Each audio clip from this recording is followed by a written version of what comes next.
বর্তমানে বাংলাদেশে পাগলের আনাগোনা বেড়ে গেছে। একজন সন্দেহভাজন পাগলকে গ্রেফতার করার পরে সেই পাগলের স্বীকারোক্তি শুনুন।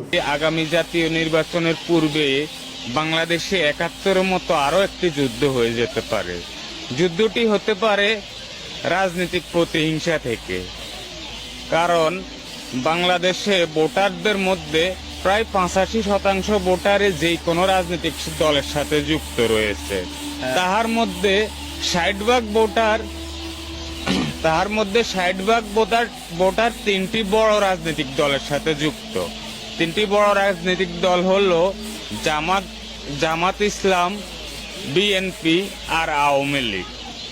এরা আসলে পাগল না, এরা পাগল সেজে বাংলাদেশে ঢুকছে। এরা সবাই ভারতের গোয়েন্দা সংস্থা রয়ের এজেন্ট।